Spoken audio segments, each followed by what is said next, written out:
ഇന്ന് നമ്മൾ ഡിസ്കസ് ചെയ്യാൻ പോകുന്നത് ലിപ്സ്റ്റിക് ഉപയോഗിച്ച് വരുന്ന ലിപ് പിഗ്മെന്റേഷനെ കുറിച്ചാണ്. ഇപ്പോൾ വളരെ ചെറുപ്പം തൊട്ടേ കുട്ടികൾ ലിപ്സ്റ്റിക് യൂസ് ചെയ്യാറുണ്ട്. And they come to us same lip pigmentation വന്നു, ഇനി എന്ത് ചെയ്യും? അപ്പൊ അറിഞ്ഞിരിക്കേണ്ട കാര്യം, ലിപ്സ്റ്റിക് നമ്മൾ ഉപയോഗിക്കുന്ന എല്ലാ കോസ്മെറ്റിക്സ് ഒരു ഇൻവെസ്റ്റ്മെന്റ് ആണ്. അപ്പോൾ ഒരു മിനിമം ഒരു base line good quality lipstick തന്നെ മേടിക്കാം.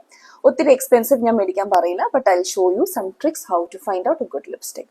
ഫസ്റ്റ് ഓഫ് ഓൾ, ഈ സ്റ്റിക്കുള്ള matte type long lasting 24 hours 72 hours last ചെയ്യുന്ന ലിപ്സ്റ്റിക് മേടിക്കാതിരിക്കുക. ഒത്തിരി നേരം ലാസ്റ്റ് ചെയ്യുന്ന lipsticks are usually low quality and അത് കൂടുതൽ പിഗ്മെന്റ് ഉണ്ടാക്കാൻ ചാൻസ് ഉണ്ട്. രണ്ടാമതായിട്ട്, ഈ ബുള്ളറ്റ് ടൈപ്പ് ലിപ്സ്റ്റിക്സ് പെട്ടെന്ന് എളുപ്പം മാഞ്ഞു പോകുന്ന ലിപ്സ്റ്റിക്സ് ആണ് ചുണ്ടിന് കൂടുതൽ നല്ലത്. ഫോർ എക്സാമ്പിൾ, ഇത് ലിപ്സ്റ്റിക് ആണെങ്കിൽ ഇത് എളുപ്പം മാഞ്ഞു പോകണം. ഒത്തിരി നേരം ലാസ്റ്റ് ചെയ്യുന്ന ലിപ്സ്റ്റിക് യൂസ് ചെയ്യുന്നതിന് പകരം എളുപ്പം മാഞ്ഞു പോകുന്ന ലിപ്സ്റ്റിക് തന്നെയാണ്.